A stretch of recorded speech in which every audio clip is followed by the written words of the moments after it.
Você sabia que as coisas que usamos com cuidado possam hospedar uma alma? Se é assim, o que será que habita nos lixos que descartamos? Oi, eu sou o Alok, e esse mangá tá prestes a virar anime, então por que não trazer ele aqui pro canal? Afinal de contas, ele traz uma ideia muito interessante. Então fica até o final do vídeo que eu vou trazer uma recomendação muito legal pra vocês. Já deixe seu like e se inscreva no canal para acompanhar. Por aqui, Gachakuta vai virar uma série. Então se inscreva e ative o sininho para não perder nenhum capítulo. Agora se bora pra história. A nossa história começa com um belo urso de pelúcia, mas havia um detalhe nele. Sua dona reclamava que tinha um rasgo. A mãe da garota dizia que era uma pena, já que tinham acabado de comprar. Então, a mãe da garota, com um sorriso meio maníaco, dizia que não tinha jeito, que teriam que jogar fora. A filha só concorda com muito seco. Você consegue olhar para esse urso e ver que claramente tem jeito. Era fácil de remendar, mas ao invés disso, colocaram numa sacola de lixo e jogaram fora ou descartando. As pessoas transformam facilmente coisas em lixo, então passam a tratar como algo sujo. Nunca passam a dar o devido valor. E isso também vale para as pessoas.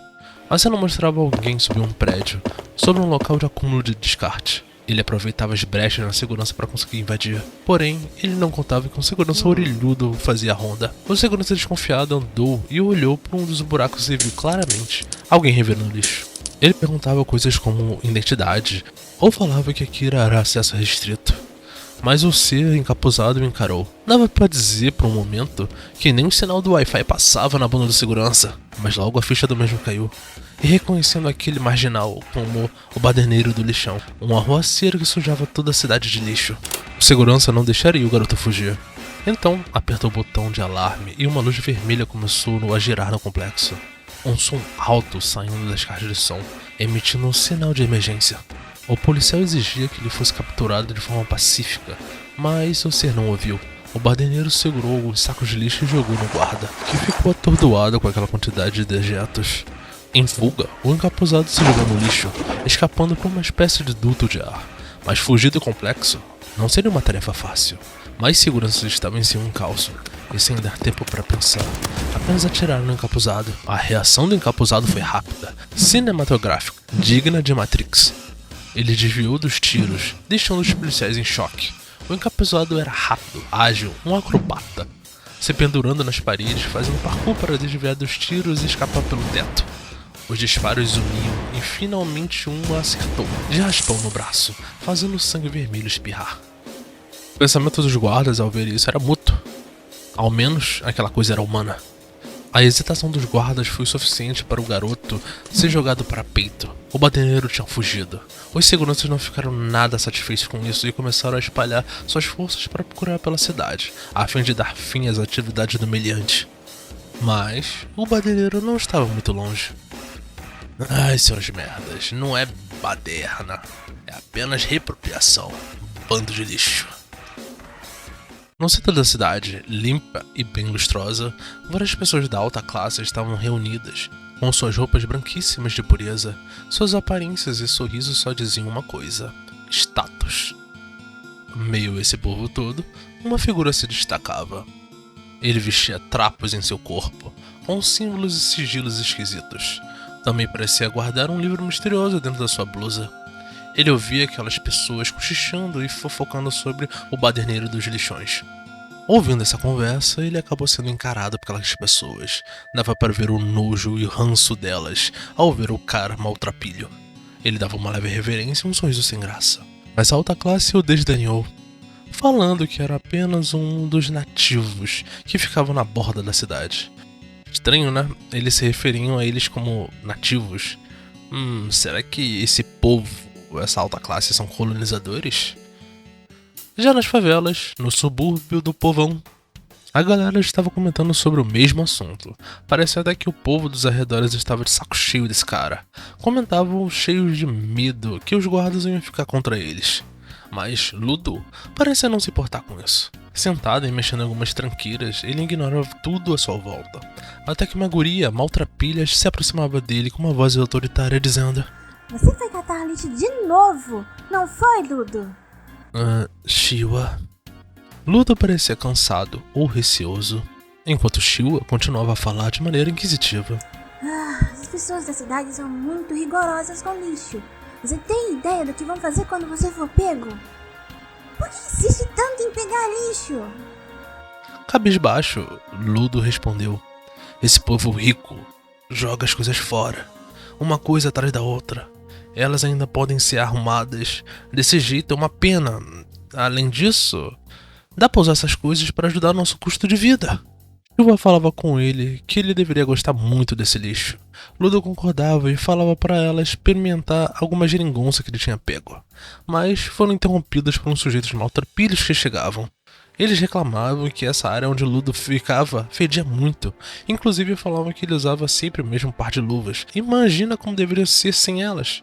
Só de encostar, devia até dar coceira.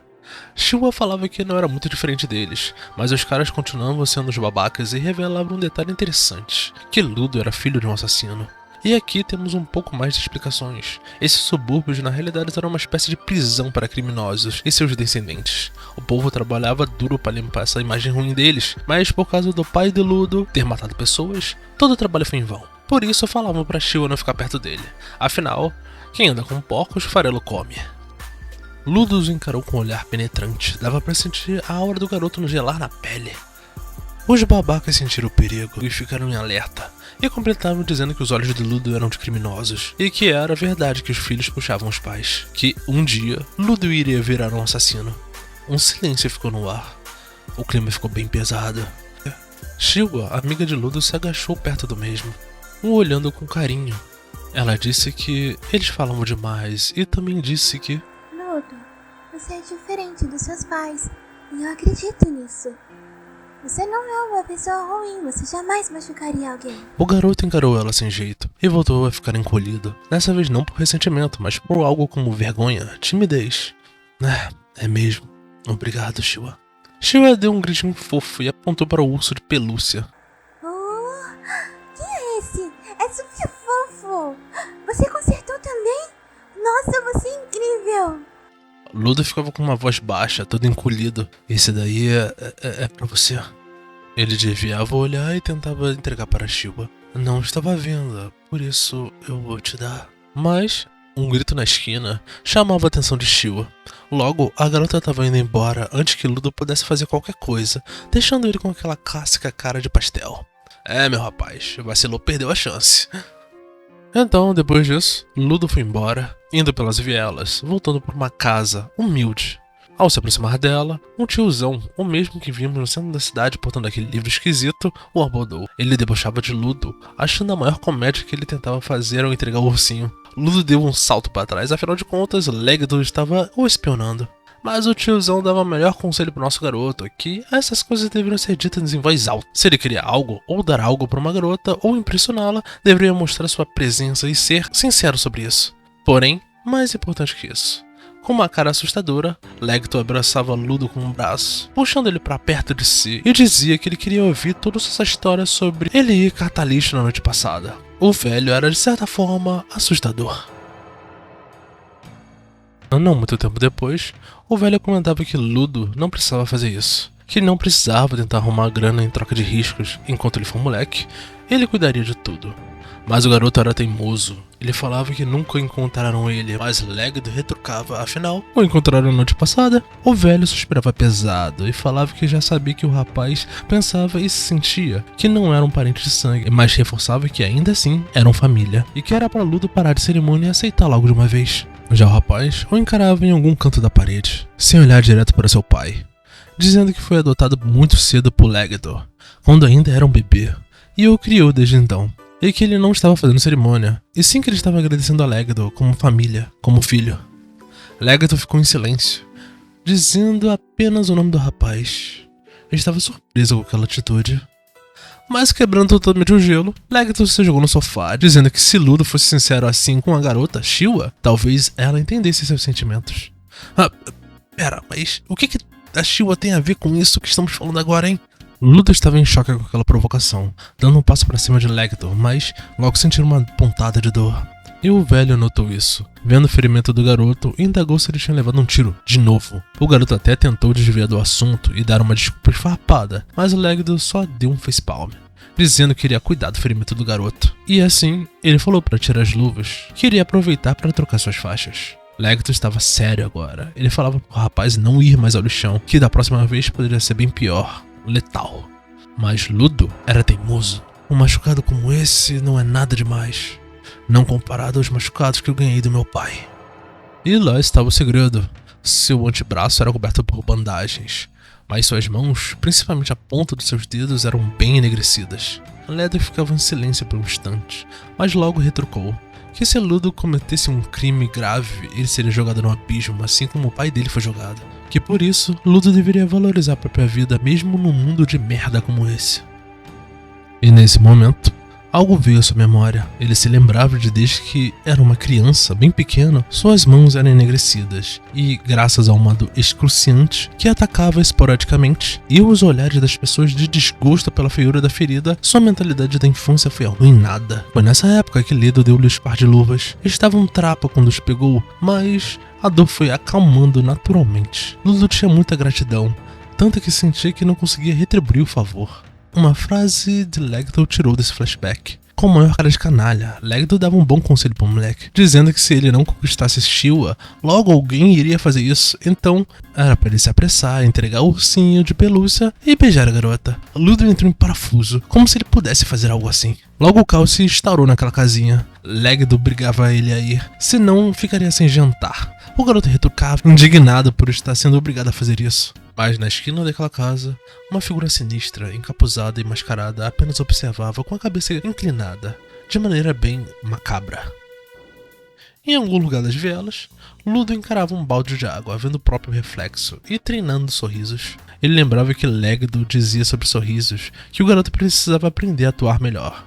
Revoltado, o jovem reclamava da sua aparência e que o pai falava muito que dava na telha, mas concordava que precisava entregar o ursinho. Subindo por uma grande escadaria, Ludo teve uma visão assustadora de um enorme breu, o abismo abaixo. Diziam que era um grande lixão, que no fim, todos os lixos eram jogados lá. Pessoas que cometem crimes, também. O pai do garoto foi engolido por esse preto sem fim. Ele mesmo divagava, mas até uma pessoa passar do seu lado, por pura coincidência. Era Shilwa, que estava surpresa por terem jogado novos criminosos no abismo. Ludo deu um pulo para o lado, dando-lhe bom dia de uma maneira desajustada. Ela falava que era raro ver ele ali. Naquele ponto das vielas, dava para ter uma visão de tudo, e tudo era ruim aos olhos, de várias formas possíveis.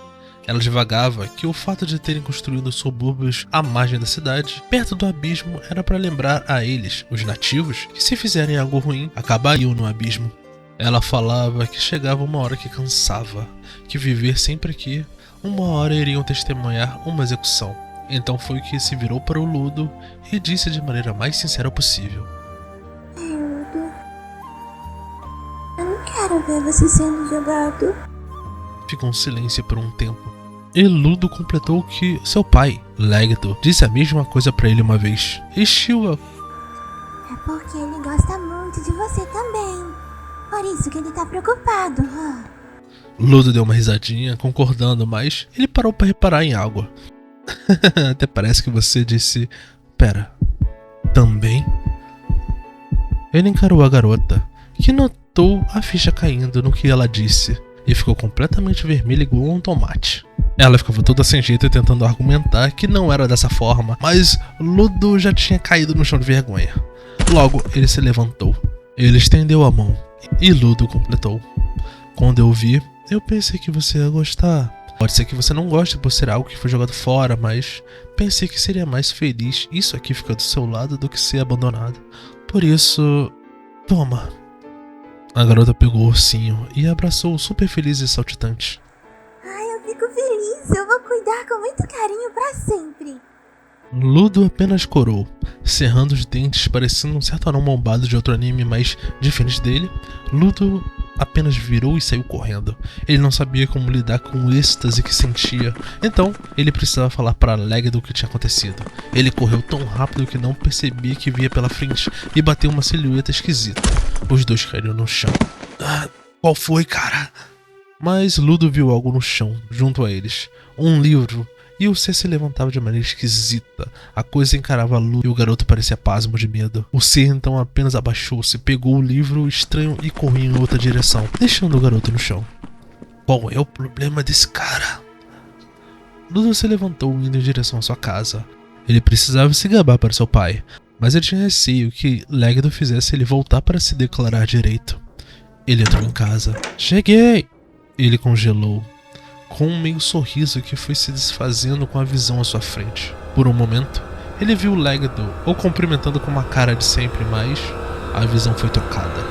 Legdo estava no chão, estirado com um punhal grande demais encravado na sua barriga. Ele ainda estava vivo, mas sussurrava alguma coisa inaudível, pelo menos suas forças estavam diminuindo, até que deu para ouvir um "Foge!". Ludo abaixou-se sobre ele, se manchando de sangue, desesperado, nem reparou no erro. Falava que ainda tinha jeito, mas Legdo gritou com suas últimas forças: "Foge! E, por favor, mude esse mundo de merda!". Ludo estava chorando, ele não entendia nada do que tinha acontecido. Então, um disparo foi ouvido e de repente o garoto sentiu uma corrente elétrica pegando pelo corpo. De repente, um grupo de oficiais entraram na casa, rendendo Ludo e o prendendo no chão. Você será conduzido como infrator pelo crime de assassinato. Ludo ficava confuso. Ele olhou para o policial e falou que era um engano, não foi ele. E, além do mais, Legdo estava vivo. Mas ao se virar para seu pai, o brilho nos olhos já tinham abandonado. O oficial encarou, dizendo que não havia como negar, afinal estava completamente manchado de sangue. Ele foi levado. Ludo tentava dizer que não foi ele, mas seus status como nativo e o preconceito falava mais alto. Era chamado de assassino, que era para ele se calar, que ele era imundo. Nada do que ele falava iria adiantar. Ele gritava dizendo que não era isso, mas então, a última coisa que viu foi um punho e depois ficou tudo escuro. A notícia se espalhou rápido pelas vielas. Coisas como "você ouviu?", parece que Ludo finalmente enlouqueceu e matou alguém. A vítima foi o pai de criação dele. Tio estava com medo e não acreditava nisso. Na área de execução, um homem com a batina de padre discursava em meio a gritos e urros de uma população revoltada.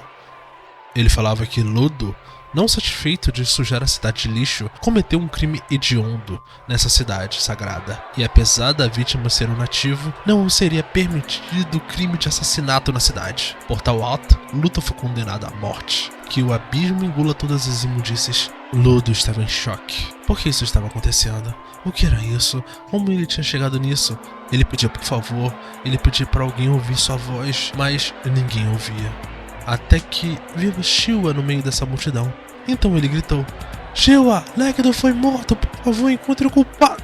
Já Shua estava cabisbaixa. Eu acreditava em você.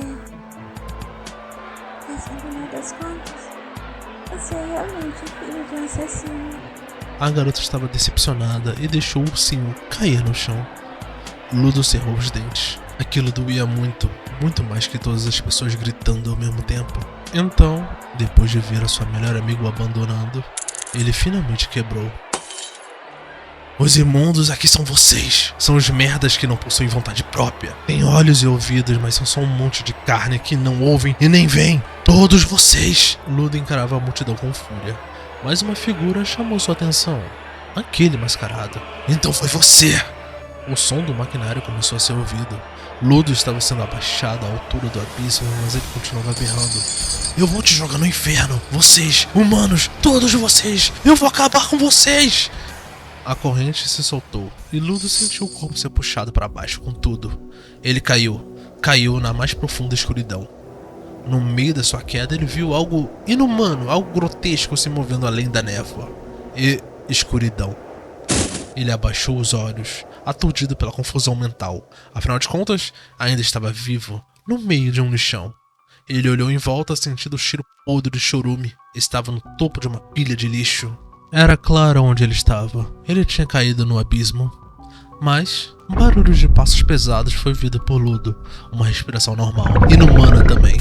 Ele olhou para trás e gelou. Aquele ali era o lixão, onde os lixos humanos e outros tipos de imundícia chegavam ao fim. Ali era realmente o abismo do inferno. E aí, meu povo, o Warlock por aqui.